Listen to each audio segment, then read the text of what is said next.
now it's 33. 6 minutes after 8 o'clock, Captain Steve along with Jim Hunter and Kelly Hayworth, the city administrator for the city of Coralville. Good morning, Captain. How you doing? Very good. There's going to be frost on our pumpkins tomorrow. Yeah, that's right. Oh, my. Yeah. I kind of expected frost on the windshield this morning because it was in the low to mid-30s, but the air was too dry, apparently. Yeah, I was perfectly fine. In your garage, of course. In my garage. My heated garage. Yes.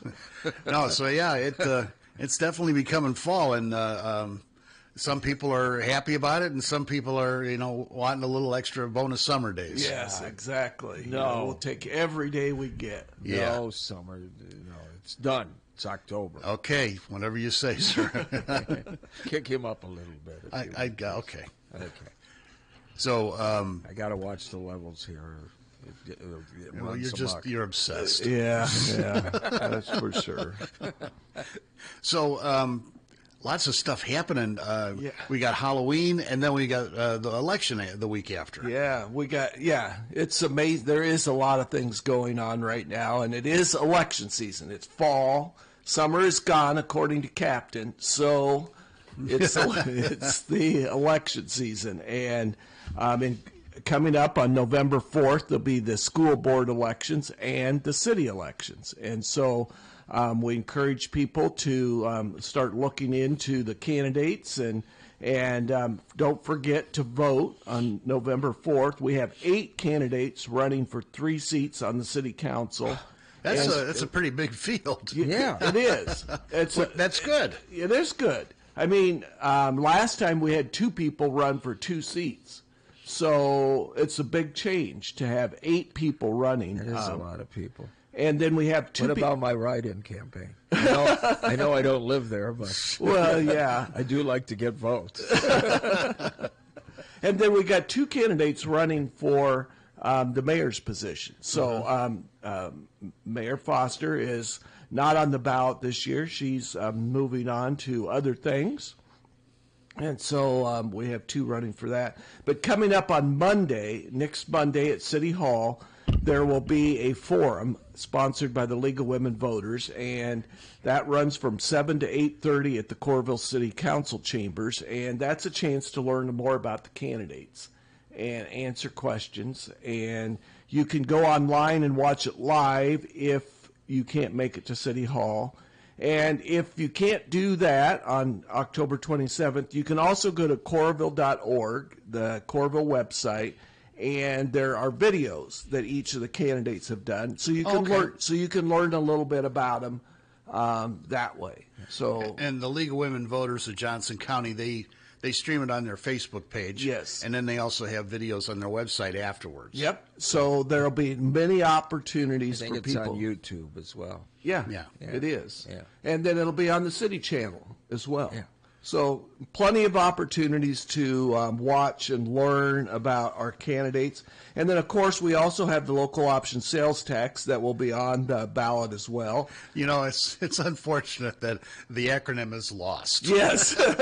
Because I see it and I'm like, what is that? I'm like, oh, okay. Yeah. But that's not a good acronym. But it is it's something that most major cities in Iowa already have. And most of the cities and municipalities, except for Iowa City, Coralville, and North Liberty. Yeah, there's only 18 cities in the state that don't have local option sales tax. And that's over 50,000 population or something, or is that just that's all? Oh, wow. Okay. Even down to towns of 100. Okay. So out of 900 and some odd cities, there's only 18 that don't have it. So. And I looked into it when I first heard about it because, obviously nobody wants to pay more tax, but you're not being taxed on essential services like groceries and things like that. Yeah, well, another one that people have been asking about is cars. If they buy a car, and that also is not that has a use tax, not a sales tax, so that would not change either. Right, and that's a major purchase for most people. Yeah. And good questions, because we've had people say, hey, I need to buy a new car this year. And I don't want, that's a lot of money. and you're right, it is a lot of money, and so that's not impacted. Your utilities as well. Right. Medicine. So there are those things that are not taxed. And in Coralville's case, it's both on Iowa City, North Liberty, and in Coralville. Each city stands on its own, so it has to win in that particular city by 50%. In Coralville's case, a significant portion would be used to build a new recreation center. Mm-hmm. And a portion of it for affordable housing. Affordable housing, yep. Trails is another one that people use a lot. So anyway, we encourage people to come learn about that and consider that. Tonight, there will be a ice cream social at the Northridge Pavilion. And so you can come out and get free ice cream and just learn about the local option sales tax. You know, there's a ton of people, tourism, that come here. Yeah. Well, come here for the games. Millions of dollars flows through this area when there's a Hawkeye home football game or basketball game or anything. And that's why it's important, really, to pass this thing. Because you take it, you get more in return from the tourism end of things. That is a huge part of Coralville's economy, right? Mm-hmm. And our whole area, that's for sure. So anyway, we come out, get educated tonight, 5:30 to 6:30, have some free ice cream at the Northridge Pavilion, and learn about and get your questions answered. Now, before the laws changed a little bit, there were all kinds of satellite voting areas before the election. They've kind of narrowed it down. When is there satellite voting or early voting in Coralville? Sure. That's a good question. November 1st and 2nd, you can go to the Coralville Library. So that's Saturday, Sunday. Saturday, Sunday, right before the election. 10 o'clock to 4 o'clock on Saturday the 1st, and noon to 4 on Sunday at the Coralville Public Library. If you can't come out on Tuesday, which I understand, those are a couple of opportunities. You can also go to the county auditor's office at any time. Right. And vote during the day. They have drive-through voting. That's the way I do it. That's great. Yeah, that's the way I do it, too. The county, I credit Johnson County and the county auditor for providing that service. That's excellent. You're undercover, and you can just vote from your car. So that's you another don't even option. have to put your pants on. You just get in the car. Now, wait a minute. Let's not encourage that behavior. Yes. So just pay attention. It's our duty to vote and make your choice known. Yep.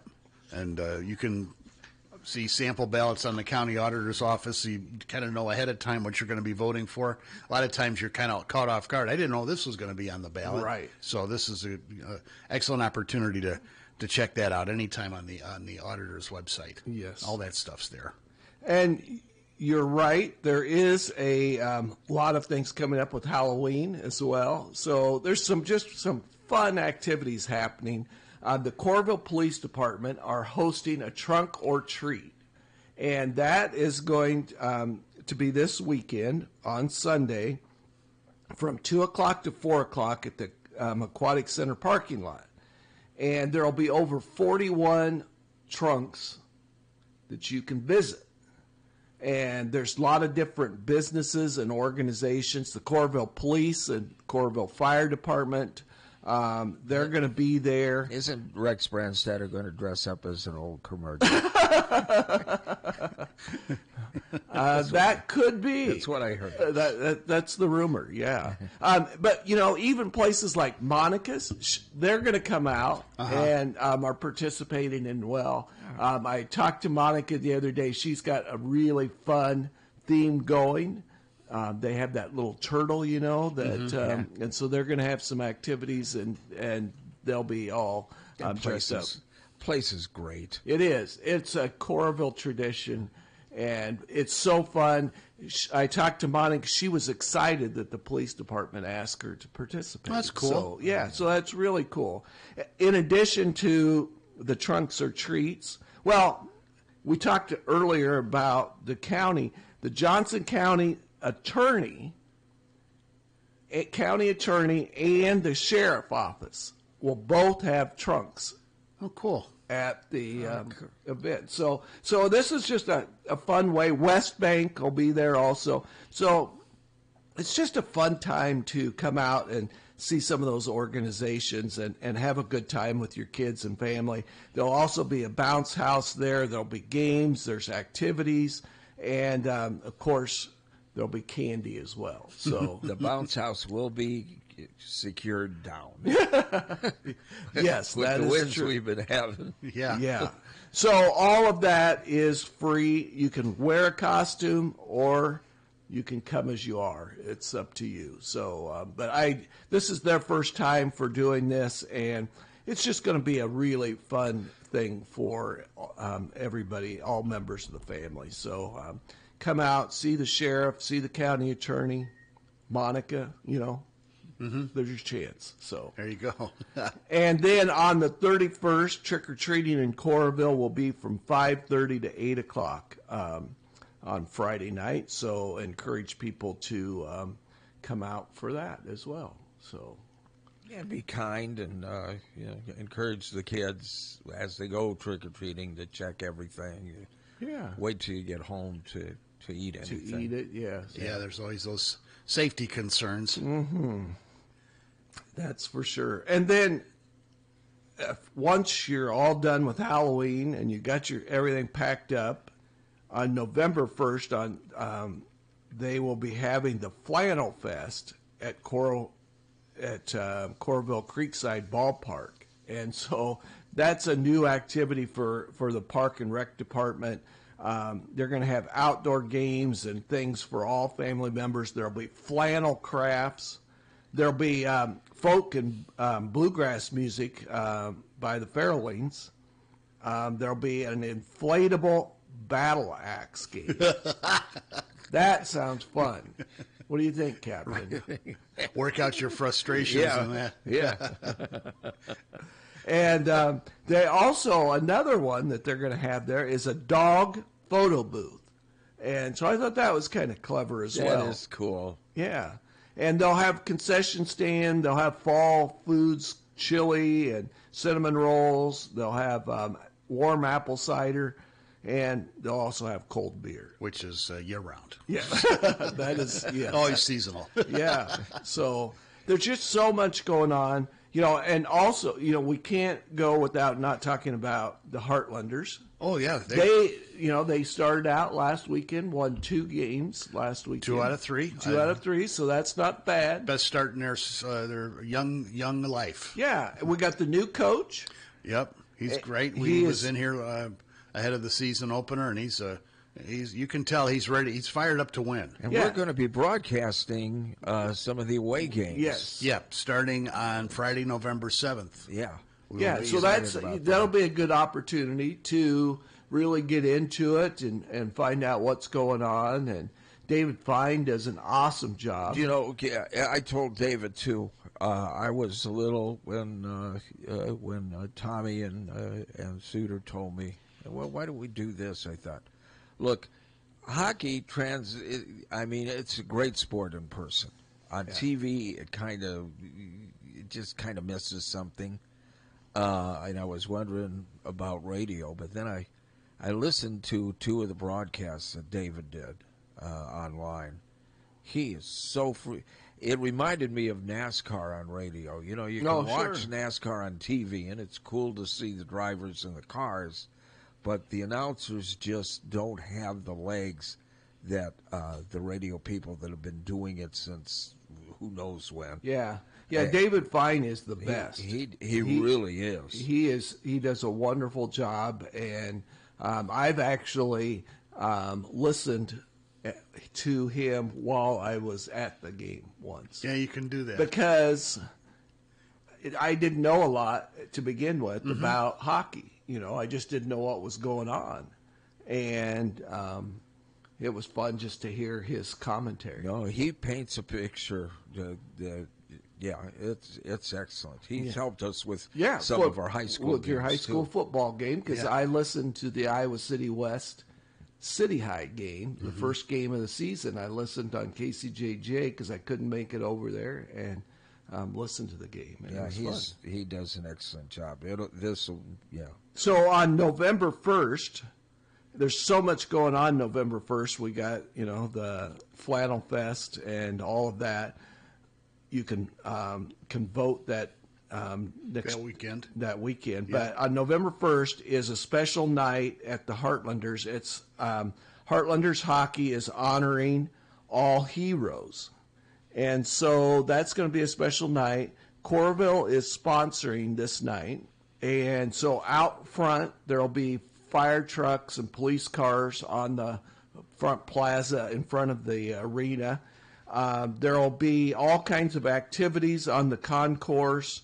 And there's a special ticket price. And so if you go on Coralville.org, there is the information on how to get your discounted ticket for the Heartlanders on November 1st. So I just encourage people, try it out once. I guarantee you, if you come once, you'll become addicted. Oh yeah, and it's not just the game on the ice; it's the interactive stuff during the games, and oh my God, the food is incredible. Yeah, they got food anywhere you go in that arena. You got food, and it's varied. Yeah. But you're right. They have activities going on all of the time, so it's never boring. And the Chuck-a-Puck is probably one of the greatest promotions ever. You buy these foam rubber pucks and you toss them into the ice onto the ice during the break, of course. and you try to hit the center of the ice, and you win a pretty good prize if the closest one gets a prize. But unfortunately, I have missed getting on the ice. I was up too far, and I binged a person on the top of the head. Oh yeah, the front row people need to know that's not. Bring a helmet. Yeah, bring a helmet, or turn around and watch. Or you might get doinked. Yeah. So anyway, that's going on November 1st, and I just encourage people to come out and support our local professional hockey team. It is. The arena is an attraction in its own self. I mean, it's beautiful, and the first time I came up to it, I'm like, how are you going to fit a hockey arena in this? I mean, it looks like it doesn't look big enough, No, right? Right. But boy, you walk in and it's got that plus the pickleball courts and all the other stuff that's involved with that whole building, and it's a really neat area down there. Of course, you're right there on the river landing, so there's food, drink, shopping, everything else. Yeah, so you can come spend the day and end up at the Heartlanders that night. Another activity this weekend is at the Coralville Center for the Performing Arts. There's 100 youth on the stage.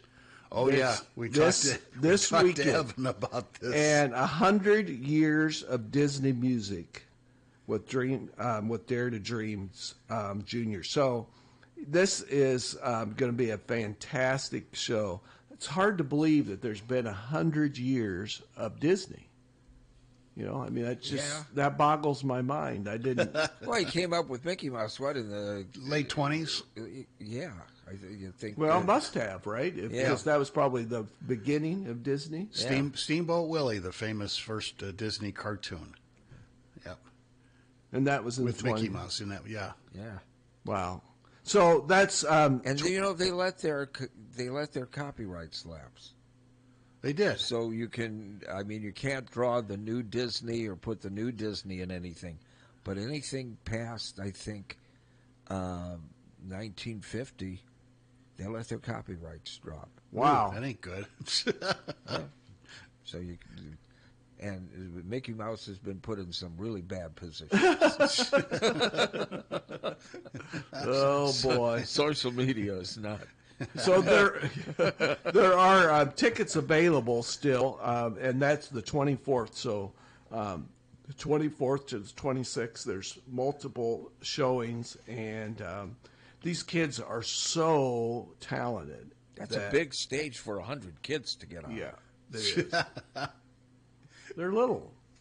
Yeah, but they're not. They're all at the same time. Aren't they all at the same time? There's different troops that come out and sing, and then they come back, and others. I thought they were all out there at the same time. I'll bet at the end they are. Right. That's a Yeah. pretty big stage for that. It's like herding cats. 100 kids. These are professionals. They are. Yeah. So, a lot of things. There's no reason for you not to have something to do this time of year. There's stuff going on everywhere. Oh, and the leaves are turning, and the walks on the trails, beautiful. Yeah, it is. Yeah. And your street's almost done.